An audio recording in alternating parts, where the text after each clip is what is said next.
This project study approaches for discovering, testing, and analyzing different isolation levels to assure the acid, which refers to these four properties of transactions: atomicity, consistency, isolation, and durability, finding out appropriate solution or strategy of isolation levels in developing data-intensive applications. Greetings, thank you for having me. My name is Ruizhu, and I'm going to be speaking to you today about the final project of Computer Science 4411B Database 2. And to begin, I would like to appreciate my teammates because without them, I will not be able to work this final project out all by myself. And for today's project, we are going to introduce the isolation levels and the database management system tools we are going to use, and we are going to use the database management system tools to test and analysis on different isolation levels. So let's begin introducing the isolation levels. Why do we need isolation levels? The most simple reason will be we want to meet the property of acid, but more deeply, by using a particular locking strategy employed in database system, we can achieve specific property or goals such as consistency, or we just simply want the database system to be faster. What might happen if we do not do so? We might have problems on data consistency, such as dirty reads, non-repeatable reads, and phantom reads. So, what is isolation level?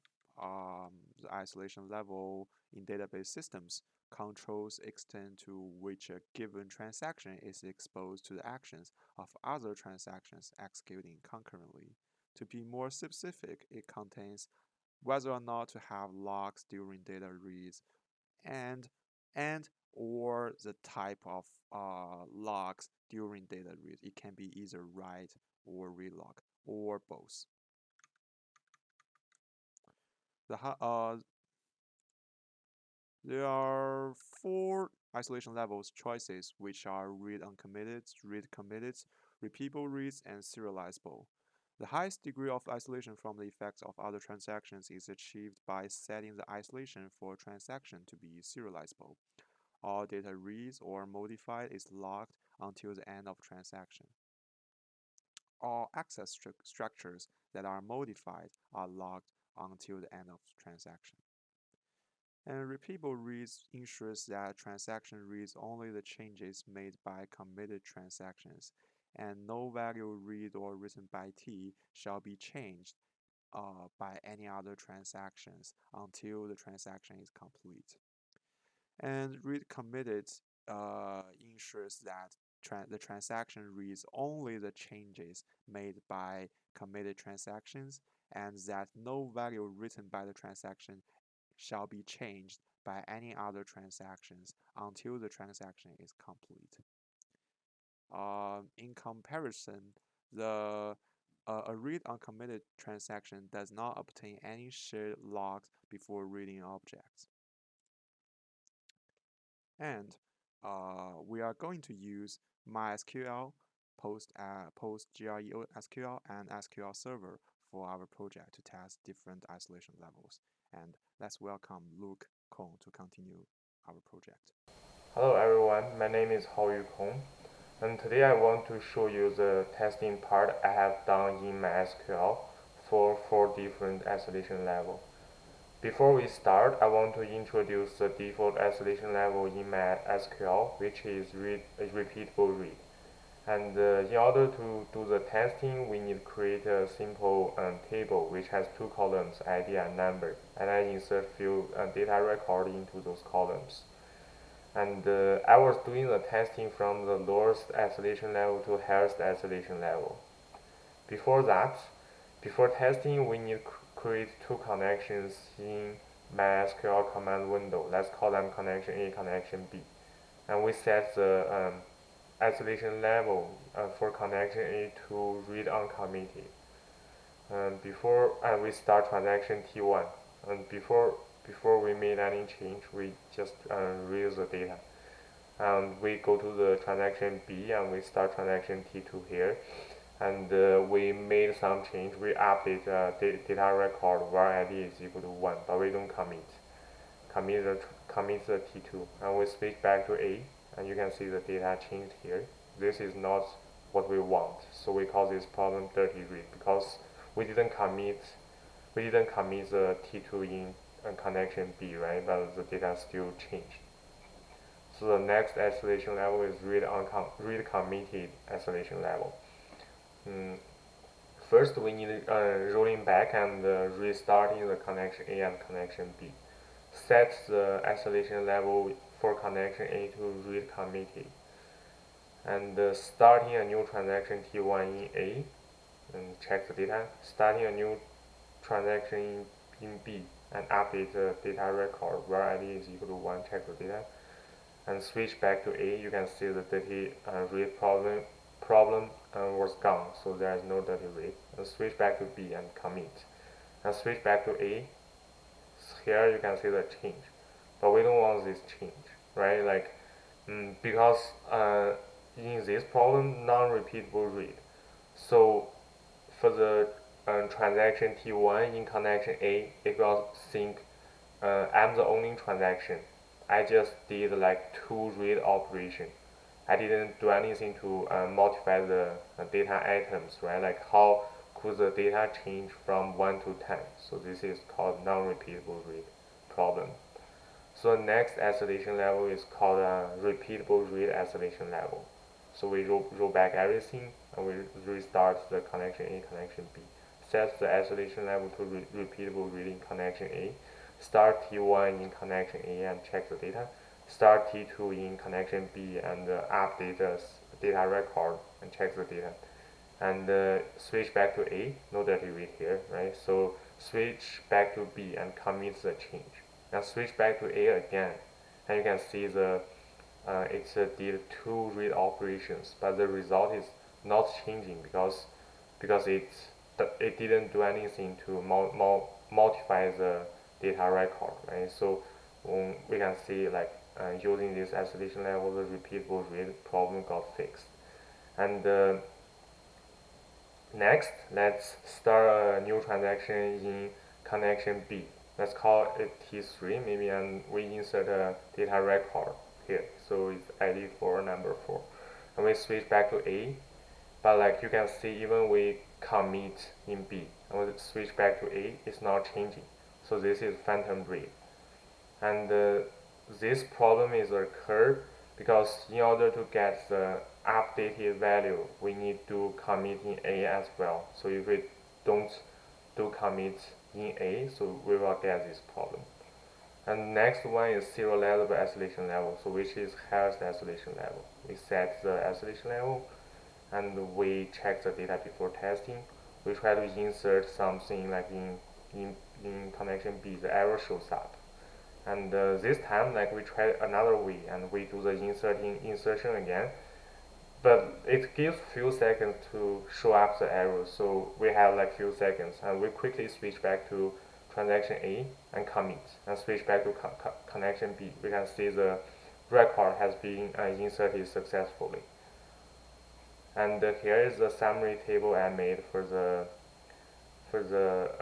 my testing part. So you can see like MySQL prevents the lost update very well, but like you can see some problem can be prevented in serializable, but like almost most of problem can't be prevented by this isolation level.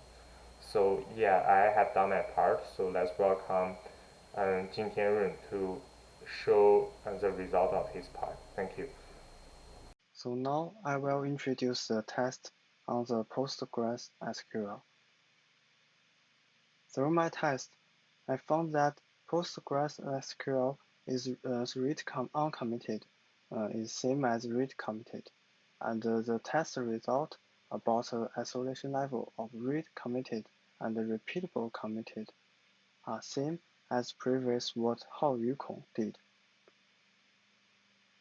However, the isolation level of serializable is different from other DBMS tools, which I want to introduce for it. So first of all, we create a table called myTable and insert these values. Then we can start two transactions called T1 and T2 and set them to the isolation level of serializable. After that, in T1, we can check the sum of the values which class equal to 1. And as you can see, the result is 30. And we can insert a new row with class 2 and the value equal to 30. At the same time, in T2, we can check the sum of the value which class equal to 2, and you can see the result is 300. And we insert a new row with class 1 and the value equal to 300.